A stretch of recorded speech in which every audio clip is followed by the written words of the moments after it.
The beloved American sitcom Petticoat Junction, 1963 to 1970, brought joy and laughter to millions, capturing the warmth of small-town life at the Shady Rest Hotel.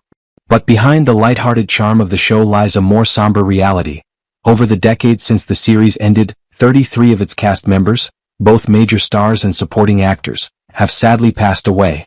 Some met quiet, peaceful ends, while others endured tragic circumstances marked by illness, personal hardship, or emotional turmoil. Their contributions to the golden age of television remain unforgettable, and this reflection honors not only their roles on screen but the often heartbreaking stories that unfolded after the cameras stopped rolling.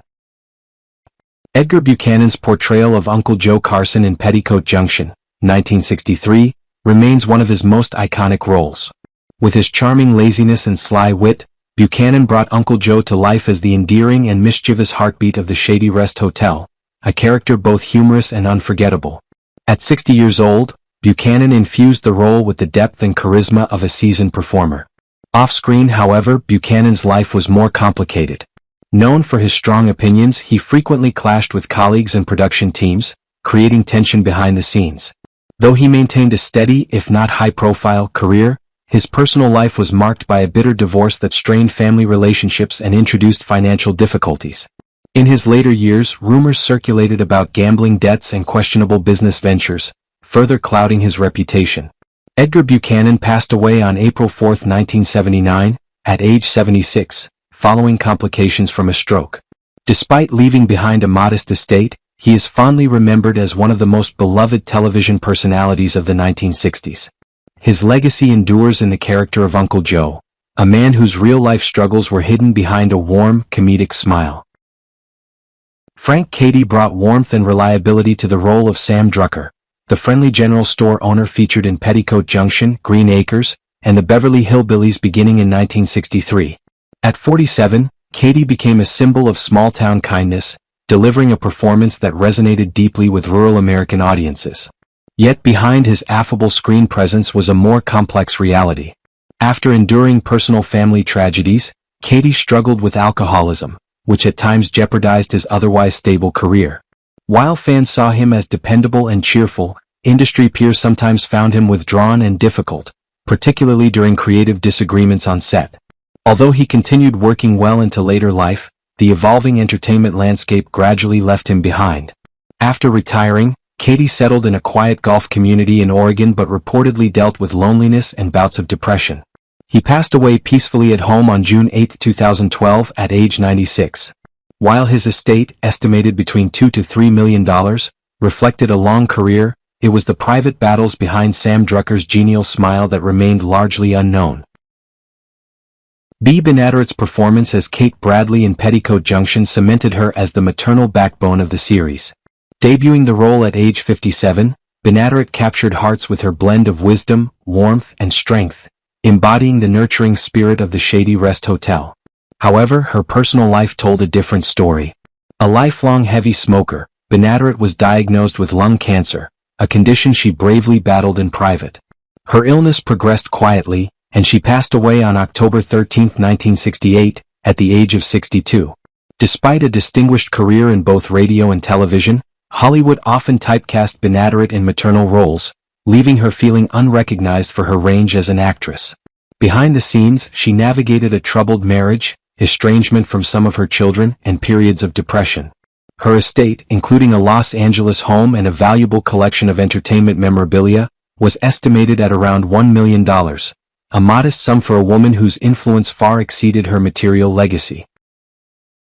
Ruth Davis charmed audiences as Floyd Smoot, the lovable but bumbling railroad conductor in Petticoat Junction, from 1963 to 1968, with guest appearances until 1970.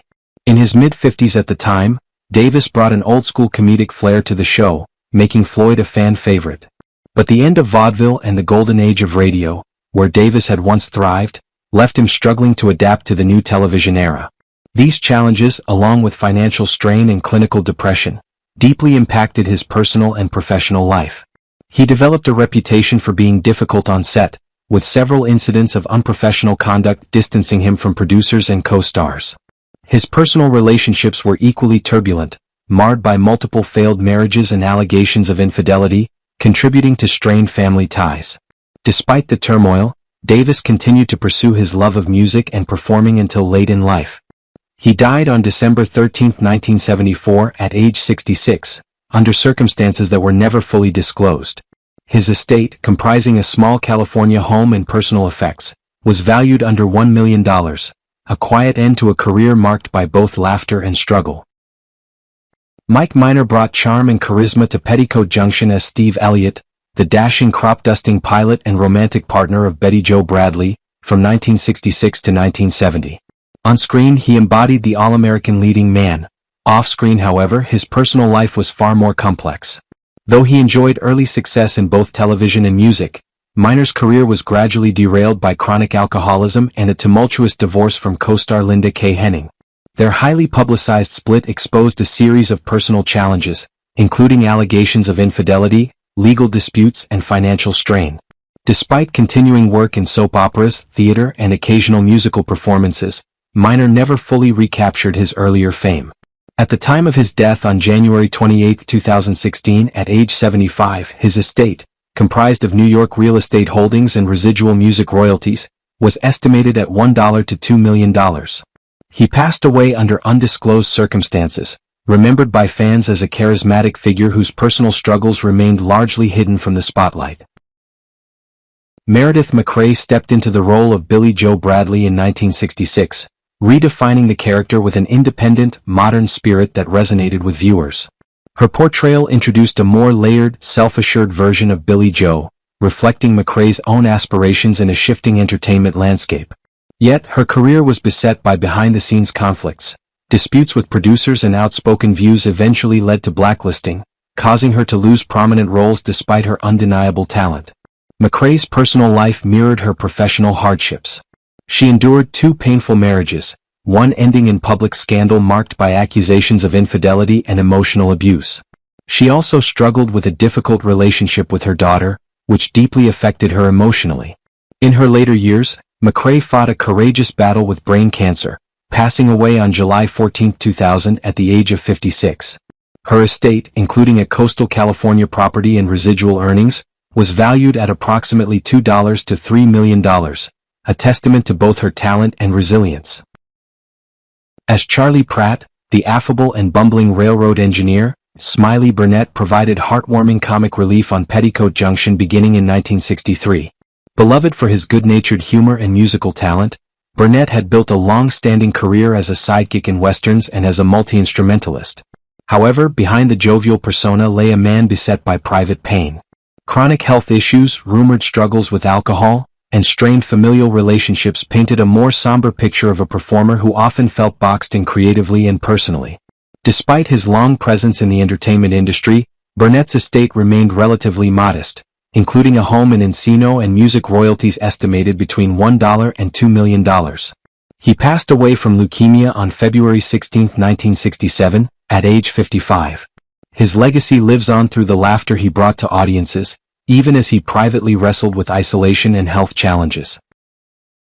Charles Lane's portrayal of Homer Bedloe, the no-nonsense railroad executive on Petticoat Junction, became one of the series' most recognizable antagonists. Beginning in 1963, Lane brought a biting wit and unyielding presence to the role, embodying the clash between bureaucracy and small-town charm. A veteran of more than 250 screen credits, Lane's career was both prolific and turbulent. Known for his sharp tongue and resistance to studio interference, he often clashed with producers and directors, leading to periods of blacklisting and professional exile. Off-screen, Lane's life was equally complicated, involving private marriages, estranged family members, and whispers of personal struggles, including alcohol use and legal disputes. Yet despite the controversies, his estate was valued between $2 and $3 million at the time of his death, including a Santa Monica residence and significant savings. Charles Lane passed away of natural causes on July 9, 2007, at the age of 102. He remains a complex figure in Hollywood lore, admired for his longevity and talent, but shadowed by personal and professional discord. Pat Waddell was the first actress to portray Bobby Jo Bradley, the sweet and somewhat naive daughter on Petticoat Junction, beginning in 1963. While her on-screen persona embodied innocence and charm, Waddell's off-screen life was far more complex. After departing the series in 1965, she faced challenges transitioning into more mature roles, struggling against typecasting and enduring a series of highly publicized romantic disappointments. Attempting to reinvent herself, she pursued a singing career and later transitioned into business, co-founding a consulting firm in Fallbrook, California. Despite a stressful divorce and allegations of financial misconduct that strained personal and professional relationships, she ultimately achieved a degree of stability. At the time of her passing on September 29, 2015, following a long battle with cancer, her estate was valued between $1 and $2 million. Waddell left behind a nuanced legacy, one marked by talent, resilience, and a quiet battle with emotional hardship. Byron Folger played Wendell Gibbs, the anxious yet dependable train station manager, beginning in 1965. Known for his subtle comedic timing and gentle screen presence, Folger built a lengthy career as a character actor, though often confined to roles that limited his artistic range. Privately, he contended with persistent health issues and emotional turmoil stemming from a troubled, secretive marriage that ended in estrangement from his children. Reports of financial mismanagement further complicated his later years. Despite a career that spanned decades, Folger's estate was modest, consisting of a home in Hollywood and a collection of personal memorabilia. He died on April 4, 1970, at the age of 71 due to heart complications, leaving behind a legacy respected by classic television enthusiasts but largely overlooked by the broader public. Kay Cuter portrayed Newt Kiley, the affable and dependable local farmer on Petticoat Junction, starting in 1964. Beloved for his warm and reassuring screen presence, Cuter also enjoyed a successful career in voice acting for animated series and video games. However, his professional reputation was later marred by allegations of embezzlement connected to a prominent animation studio, sparking public investigations and damaging professional ties. His personal life was similarly troubled, characterized by a contentious divorce and accusations of infidelity and financial impropriety that led to estrangement from family members. Despite these setbacks, Cuter maintained a steady income through voice work and left behind an estate valued between $1 and $2 million, including a home in Burbank. He died on November 12, 2003, at age 78 from complications related to lung disease, his legacy marked by both achievement and controversy. Elvia Allman brought to life Selma Plout, the gossipy, meddling neighbor who frequently stirred drama on Petticoat Junction beginning in 1963. Known for her impeccable comedic timing, Allman also enjoyed a successful career as a radio performer and voice actress, contributing to numerous classic animated productions. In contrast to her vivacious public image, her private life was marked by isolation and scandal. A troubled marriage, tainted by allegations of infidelity and public disputes, further complicated her personal narrative. Known for her frugality and accumulation of wealth, she later became embroiled in legal battles over her estate, which included a valuable Santa Monica residence and a memorabilia collection collectively worth an estimated $5 million. Elvia Allman passed away on March 6, 1992, at the age of 87 from pneumonia, leaving behind a legacy of comedic brilliance tempered by personal solitude and legal strife. Jack Bannon portrayed Roger Budd in Petticoat Junction in 1963, offering subtle contributions to the show's rustic appeal, though his role remained secondary to the main cast. Bannon's career was steady but hampered by professional frustrations, particularly due to typecasting and an alleged informal blacklisting following a dispute with a powerful producer in the late 1970s. This conflict significantly curtailed his opportunities in television. His personal life was equally complex, marked by a troubled marriage that ended in a lengthy divorce and contentious legal battles over child custody. Despite these challenges, Bannon maintained financial stability, owning a comfortable home in Coeur d'Alene, Idaho, and amassing a notable collection of television memorabilia. At the time of his passing from cancer on October 25, 2017, at the age of 77, his estate was valued between $1 and $2 million. He left behind a career defined by quiet perseverance and a personal legacy shaped by resilience. Hank Patterson was best known for his portrayal of Fred Ziffel, the quirky farmer who lived with his beloved pig Arnold, starting in 1963. His character added a whimsical charm to Petticoat Junction and became a fan favorite across multiple rural-themed shows. Behind the scenes, however, Patterson's life told a different story. His acting career plateaued, and he was known to have frequent disagreements with producers over creative matters. Personally, Patterson endured a series of failed relationships and a painful estrangement from his only son, rooted in long-standing neglect and struggles with alcoholism. Living modestly in a small Woodland Hills home, his financial situation reflected a life of persistence more than prosperity. He died on August 23, 1975, at the age of 86 from bronchopneumonia, leaving a legacy of memorable performances contrasted by personal hardship. Eddie Albert, who made crossover appearances as Oliver Wendell Douglas during the 1960s, brought charm and comedic tension to Petticoat Junction through his portrayal of an idealistic city man navigating rural life. Outside of his television persona, Albert lived a life filled with both acclaim and controversy. A decorated World War II veteran and environmental activist, he was also the subject of persistent rumors involving romantic relationships with younger actresses and alleged financial improprieties related to business ventures. Though respected in Hollywood, Albert's later years saw his reputation decline amid accusations of political favoritism and behind-the-scenes maneuvering.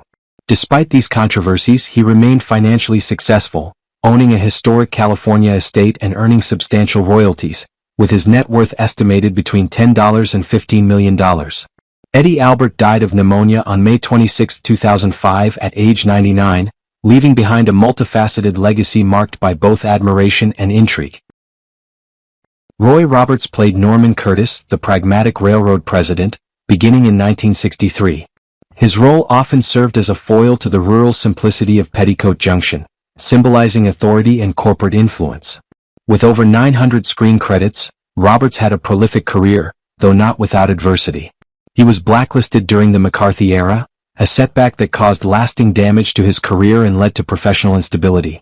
Known for a reportedly difficult temperament, Roberts often clashed with colleagues, which strained working relationships across various productions. His personal life was similarly troubled, involving multiple divorces, some highly publicized, and allegations of domestic abuse. Despite these issues, he maintained moderate financial security, with an estate that included a Los Angeles home and savings estimated between $1 and $2 million. Roy Roberts died of a heart attack on May 28, 1975, at the age of 69, leaving behind a remarkable yet controversial career shaped by both acclaim and adversity.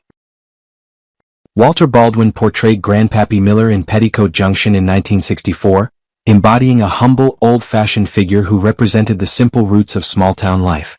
The character was warmly received by audiences for his wisdom, calm demeanor, and steady presence amid the show's comedic environment.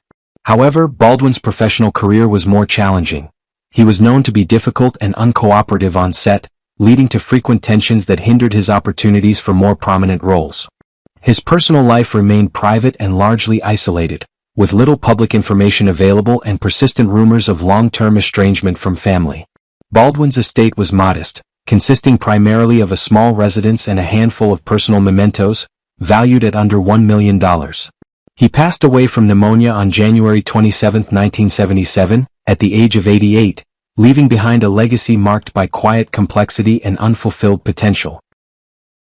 Paul Hartman joined Petticoat Junction in 1968 as Bert Smedley, infusing the series with a lively, comedic energy rooted in his vaudevillian background. Bert's wit and innocence made him a beloved supporting character. Despite Hartman's celebrated stage career, which included a prestigious Tony Award, he experienced significant professional fluctuations, eventually fading from the spotlight. His personal life was turbulent, characterized by scandals involving rumored extramarital affairs, undisclosed gambling debts, and a bitter divorce that compounded his financial difficulties and public embarrassment. Hartman's estate, comprising a Los Angeles home and theater royalties, was valued between $1 and $2 million, although ongoing legal disputes over debts complicated his final years. He died of a heart attack on October 2, 1973, at age 69, remembered as a gifted performer whose life was shadowed by personal strife. Eva Gabor portrayed Lisa Douglas on Petticoat Junction beginning in 1965, delivering a memorable performance as the elegant Hungarian wife whose sophistication humorously contrasted with the show's rural setting. Lisa Douglas quickly became an iconic character, showcasing Eva's signature charm and comedic timing. Off-screen, however, Gabor's life was far more tumultuous. She endured 4 tumultuous marriages marked by rumors of infidelity, public divorces, and mutual acrimony. Behind her glamorous public persona, she struggled with substance abuse and bouts of profound loneliness, frequently retreating into Hollywood's celebrity social scene, at times to her detriment. Although her business ventures, including a beauty product and wig line, generated substantial income, they were marred by legal disputes and failed partnerships. At her death, Eva owned a grand Beverly Hills mansion filled with designer wardrobes and valuable jewelry, with her estate valued at approximately $10 million. She passed away on July 4, 1995 at 76, from respiratory failure and pneumonia following a fall while vacationing in Mexico. Regis Toomey joined Petticoat Junction in 1968 as Dr. Barton Stewart, stepping in after the passing of B. Benaderet to provide a stabilizing presence, though his role lacked the dynamic energy of his predecessor. With nearly 200 credited roles, Toomey had a prolific career, but his professional life was not without controversy. He was frequently criticized for lapses in professionalism, including on-set conflicts with directors and co-stars, and faced accusations of arrogance and disrespect. His personal life mirrored this turbulence, marked by a contentious and highly publicized divorce that involved custody disputes and allegations of infidelity, which adversely affected his reputation within the industry. Financial setbacks stemming from unsuccessful investments and ongoing legal battles further complicated his later years. Toomey's estate, valued between $1 and $2 million, included modest real estate and retirement income. He died from natural causes in a nursing home on October 12, 1991, at the age of 93.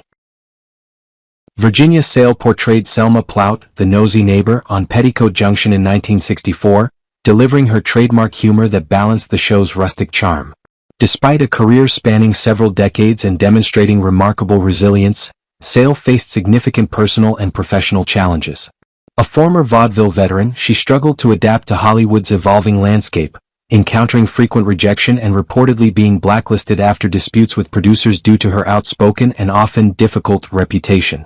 Behind the scenes, Sale battled chronic alcoholism, which strained her already limited family relationships and contributed to a solitary final chapter in her life.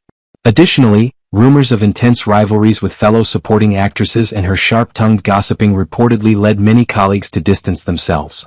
Sale's modest estate included a small California residence and a collection of stage memorabilia, reflecting a career defined more by perseverance than wealth. She passed away quietly on August 23, 1992, at age 93, receiving little public attention. Rosemary DeCamp joined Petticoat Junction in 1964 as Miss Helen, stepping into the nurturing, motherly role cherished by viewers during B. Benaderet's illness. While publicly embodying the ideal American mother figure, DeCamp privately struggled with depression and familial estrangement. She endured long-standing mental health challenges, including anxiety and profound isolation, exacerbated by a fraught relationship with her daughter, an unspoken family scandal. Professionally, DeCamp faced diminishing opportunities as Hollywood increasingly favored younger actresses, fueling her resentment toward industry ageism. Despite these struggles, she amassed a substantial net worth estimated between $2 and $3 million, which included a California home and residual income.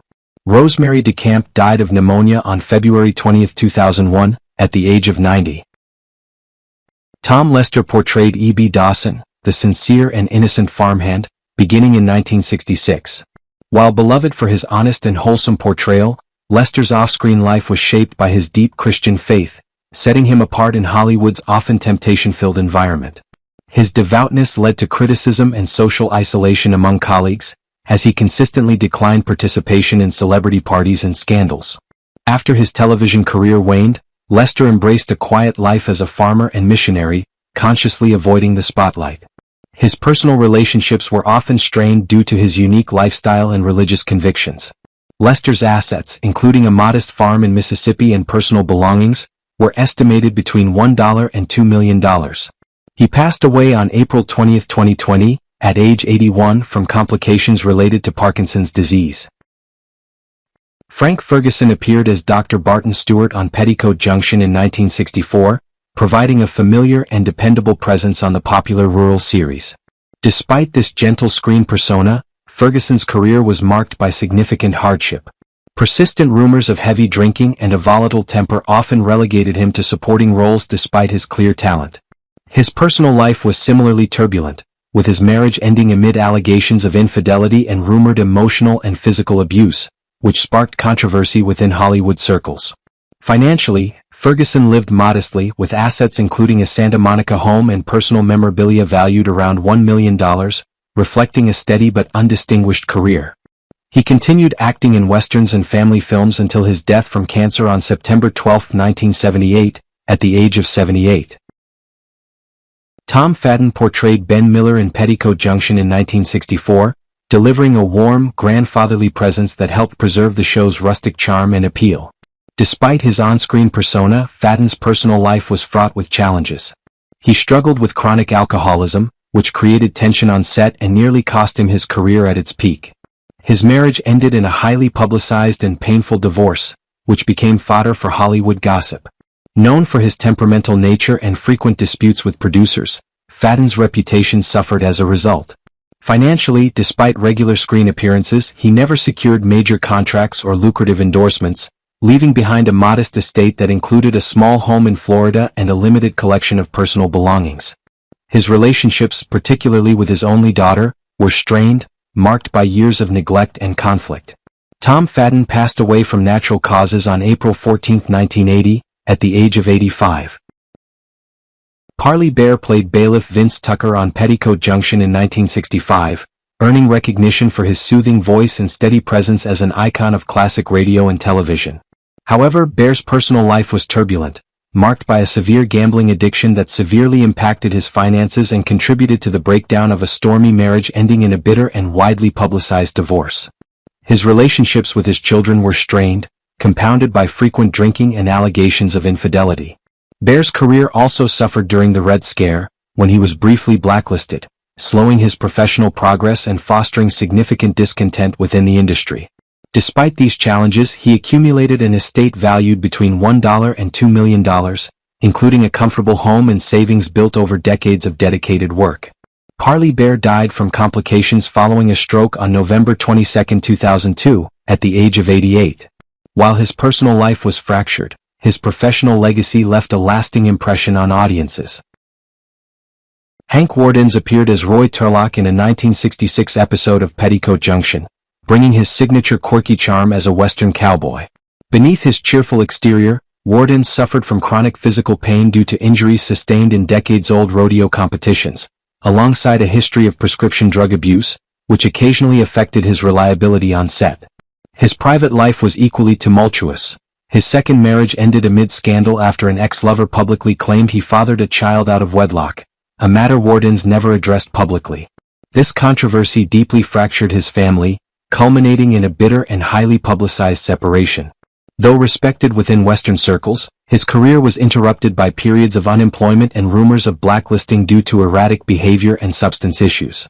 Financially, Wardens left behind a modest home and a small collection of personal mementos, reflecting a life marked by both achievement and adversity.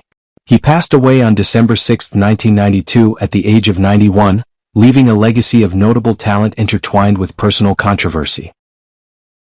Olin Soule portrayed Stanley Benson in Petticoat Junction in 1963 and was widely recognized for his gentle voice and calm character portrayals, including his work as the voice of Batman in several popular animated series. Off-screen, Soule endured a severe battle with lung cancer, attributed to decades of heavy smoking, which ultimately claimed his life. His personal relationships were marked by tension. He experienced a contentious divorce that led to estrangement and public rejection by his children in later years. Professionally, Soule's demanding personality and controlling tendencies occasionally caused friction during voice acting and creative processes, limiting his opportunities in the latter part of his career. Financially successful, he left an estate estimated at $1 to $2 million, including a California home and royalties from his extensive voice work. Olin Soule passed away on February 1, 1994 at the age of 84, remembered both for his unique contributions to entertainment and a life marked by personal trials. Sarah Selby appeared as Mrs. Frisbee in Petticoat Junction in 1967, often portraying the sharp-tongued, nosy neighbor with a distinct wit and strong presence. Off-screen, Selby's life was marked by turbulence and controversy. Her first marriage ended quietly amid persistent rumors of domestic abuse, while her second marriage was unstable, characterized by public disputes and mutual infidelity, frequently drawing the attention of gossip columns. Known for her fiery temperament and a reputation for being difficult to work with, Selby experienced professional tensions on set that ultimately limited her career opportunities in later years. Financially, she left behind a modest estate valued at less than $1 million, including a small residence in Los Angeles and a handful of personal possessions, reflecting a steady but unremarkable career. Sarah Selby passed away from cancer on January 7, 1980, at the age of 74, remembered for powerful performances overshadowed by personal and professional challenges. How do you feel knowing that so many actors from Petticoat Junction have passed away? Share your thoughts in the comments below. Don't forget to subscribe and hit the notification bell so you won't miss our next video. Thanks for watching.